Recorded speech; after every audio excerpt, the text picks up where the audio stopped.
Myra's family had been living in the quiet countryside of South Korea for years, finding solace in their small community.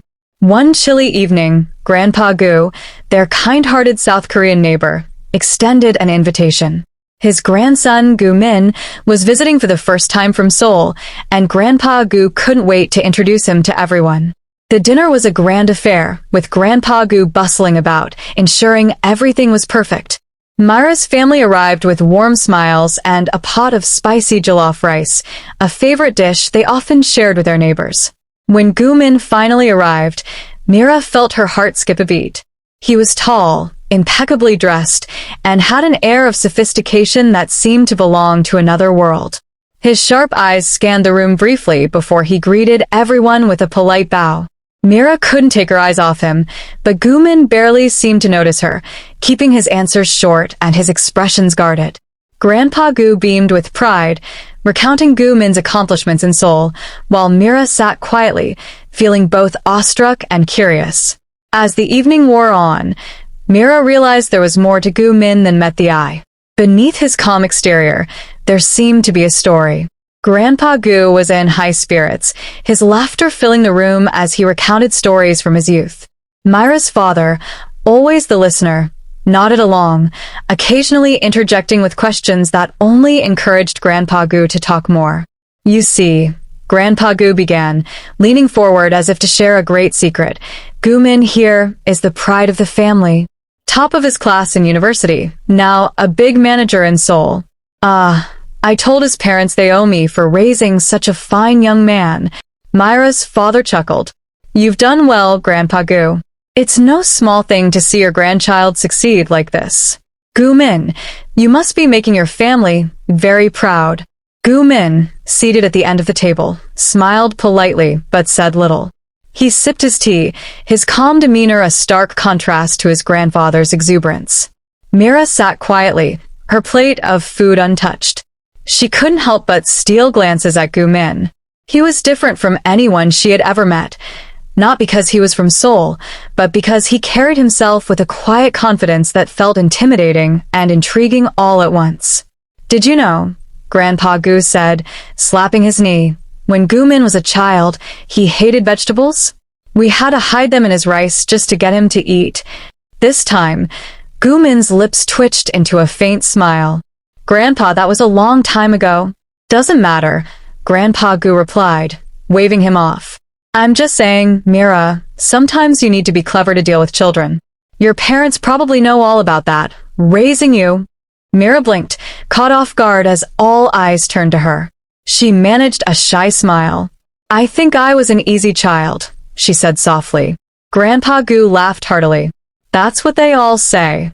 But trust me, every child has their moments." The conversation continued, flowing easily between Grandpa Gu and Myra's father. Myra relaxed slightly, feeling less on edge. Yet, every so often, her eyes drifted to Gu Min, who remained quiet but polite, his presence commanding without trying. As dinner wrapped up, Grandpa Gu stood, raising his cup of tea. To family and friends, he declared, his voice filled with warmth, "I'm glad we can share this meal together." Myra's family echoed the sentiment, lifting their glasses. Myra, however, couldn't help but wonder what Gu Min thought of it all. The morning after the dinner, Myra woke up to the sound of tires crunching on the gravel road outside her window. Peeking through the curtains, she saw it, a sleek, shiny car, the kind she'd only seen in the Korean dramas her family sometimes watched on TV. The car gleamed in the sunlight, and standing beside it was Gu Min, suitcase in hand, talking briefly with Grandpa Gu. Myra felt a strange pang in her chest as she watched. He looked just as composed as he had the night before, his dark coat flaring slightly in the cool morning breeze. Grandpa Gu hugged him tightly before Gu Min slipped into the back seat of the car. With a soft hum of the engine, it pulled away, disappearing down the road. Myra stayed by the window, even after the car was out of sight. There was something about Gu Min's presence that lingered, like the faint scent of cologne in the air or the memory of a melody. She couldn't quite put her finger on it, but she knew she wouldn't forget him anytime soon. Later that day, Myra met up with her best friend, Han and I, under the big persimmon tree near her house. They often sat there to talk about school, family, and dreams of the future. Today, however, Mira had only one thing on her mind. Han and I, Mira began, twirling a blade of grass in her fingers. You won't believe who I met yesterday. Han's eyes sparkled with curiosity. Who?